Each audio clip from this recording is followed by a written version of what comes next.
What do you say about the way this group continues to do what you've been doing? Just resilient. I think we just always have that belief, and guys are stepping up at big times. And I think even down one in the third, we felt like we were gonna find our way back into the game, and just opportunistic goals, saves when we need them. Honestly, it just boils down to the will to win. You've played against and with Nas for a number of years. What are you seeing out of him? It seems like he's found yet another gear, and that's saying something. He's an old dog, huh? Some guys just have that clutch gene, that it gene. They want the puck on their stick in a big moment. They've got that calmness and poise with it to make the play that they need to make. And like I said, when I say that guys are hungry to win and push for this playoff race, he's right at the front of it.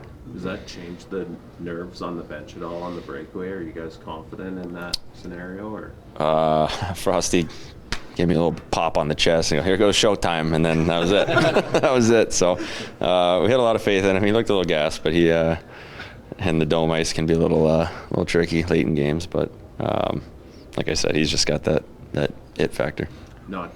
Maybe not to be overlooked. How crucial is that save from Dustin that gets him going the other way? Oh, two of them, 2 in OT, and that's what OT is, right? You just trade chances and hold your breath, and he's been great. He made a couple big ones. Some of the ones that went in are just little squeakers that are kind of just lucky lucky bounces, but he's been really good, both goalies. But Dustin and Nate was a reason we were able to come back, take that lead, and then obviously why we won in OT. It seemed like you guys were able to sort of turn things around in the third period, sort of take hold of the game. What was the difference for you guys between the first 40 and the last 20? Just that urgency. We talk about,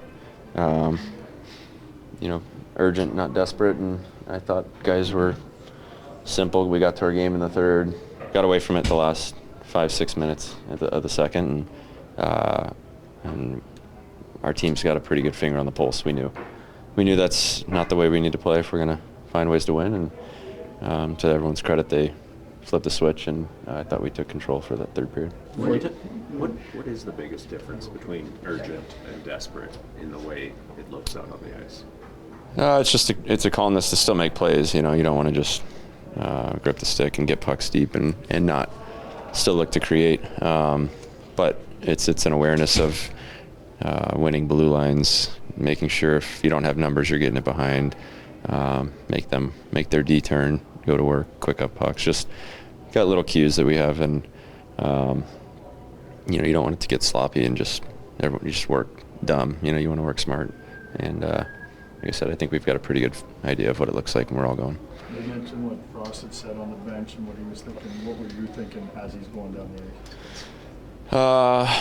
I just was laughing at Frosty, honestly. But yeah, you feel good. You feel good when the puck's on 91 stick and there's nobody in front of him. So we joke with him on his shootouts, but for some reason in the game he's a different guy on the B-way. He's got that feel for it. So yeah, he's putting us on his back in OT, and we'll just keep riding him. When you mentioned this team's resilience, that's a characteristic that every team is aiming to kind of have. Is it unusual with this group? I don't know if it's unusual, but we definitely have a close group, guys that want to be here, want to win. We want to play deep into the spring because we enjoy coming to the rink and we enjoy each other's company, and we go to war for each other. So I think when you have that willingness to do things together and enjoy it off the ice, it translates onto the ice, and